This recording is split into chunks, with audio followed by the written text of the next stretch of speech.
আমরা খাল খনন করতেছি, বর্ষাকালেই দেখবেন খাল খনন কর্মসূচি 100% কাজে আসবে। স্বাধীনতার ঘোষক শহীদ রাষ্ট্রপতি জিয়াউর রহমান পানি সেচের অবাধ প্রবাহ সৃষ্টি করার জন্য, কৃষকের জমিতে বেশি ফসল উৎপাদনের লক্ষ্যে, খরা থেকে রক্ষা করার জন্য, জলাধার সৃষ্টি এবং পানির প্রবাহ বৃদ্ধির লক্ষ্যে এই খাল খনন কর্মসূচি শুরু করেন সম্পূর্ণরূপে কৃষকের কল্যাণে।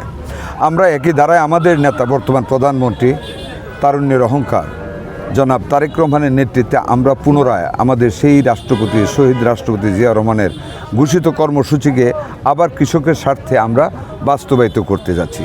আজকে এক যুগে সারা বাংলাদেশের প্রত্যেকটি জেলায় একটি করে খাল খনন কর্মসূচির আমরা উদ্বোধন করেছি আমাদের নেতা জনাব তারেক রহমানের নেতৃত্বে, যিনি বর্তমানে এই মুহূর্তে দিনাজপুরে খাল খনন কাজ উদ্বোধন করেছেন।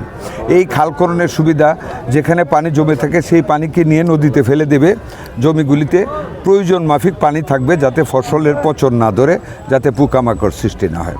আবার যেইখানে পানির দরকার হবে এইখানে উজান থেকে পানি নামাতে এই খাল দিয়ে নিয়ে আসবে। তারপরে খালগুলি আমরা এমন একটা গভীরতায় খনন করতেছি কিছু পানি জমেও থাকবে।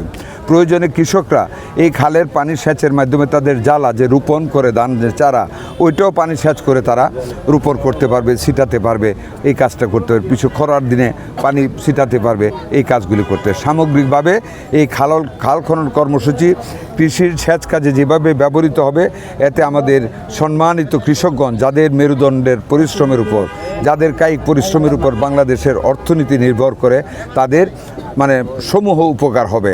শুধু এইটা না, আমরা খাল খননের পাশাপাশি এই গ্রাম অঞ্চল এলাকায় আমাদের সকল নারী পুরুষের জন্য আমরা অনেক কর্মসূচি নিচ্ছি।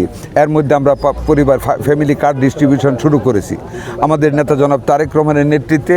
আমরা আগামী মাসের মধ্যে আমাদের ফার্মার্স কার্ড বিতরণ শুরু হবে এবং জুন মাসের শেষ নাগাদ আমরা পাইলট স্কিমে আমরা হেলথ কার্ড দেওয়া শুরু করব।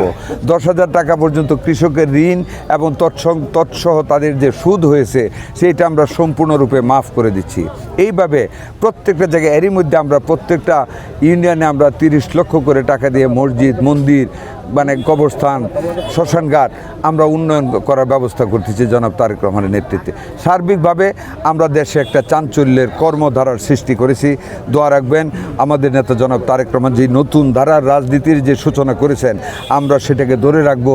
আমরা সামনের দিকে এগিয়ে যেতে চাই জাতির কল্যাণে। ধন্যবাদ আপনাদের। আরেকটা প্রশ্ন আছে যে আমরা দেখেছি বিগত আওয়ামী লীগ সরকার আমলে নরসিংদীতে 528 লাখ টাকা ব্যয়ে নরসিংদীর 6টি নদী খনন এবং উদ্ধারের ব্যবস্থা নেওয়া হয়েছে। সেগুলি আসলে জনগণের দাবি যে কাজে আসেনি। এই খাল খনন কর্মসূচি কি কাজে আসবে কিনা বা ব্যয় কেমন হবে?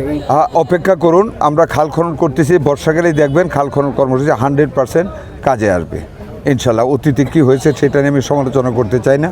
We want to do the best for the people, এবং সেটি আমরা শুরু করেছি। এর মধ্যে আমরা অনেকগুলি করে ফেলেছি ইনশাল্লাহ। এই খাল খননও সে কাজে আসবে। এটা লোক দেখানো না, এটা জনগণের রিয়েল কাজে আসবে। এই মাঠে ফসল হয় না, পানি জমে থাকে, কৃষক দেরিতে লাগাতে হয়, এতে হিজাগুড়ি ছোটো পরে বড় হয় না, পর্যাপ্ত সময় পর্যাপ্ত পানি পায় না, আবার যেই সময় দরকার না এই সময় বেশি পানি থাকবে। আগামী বর্ষা সিজনে এসে দেখবেন এই খাল দিয়ে কীভাবে পানি যায় ইনশাল্লাহ। দোয়া রাখবেন। আল্লাহ হাফেজ।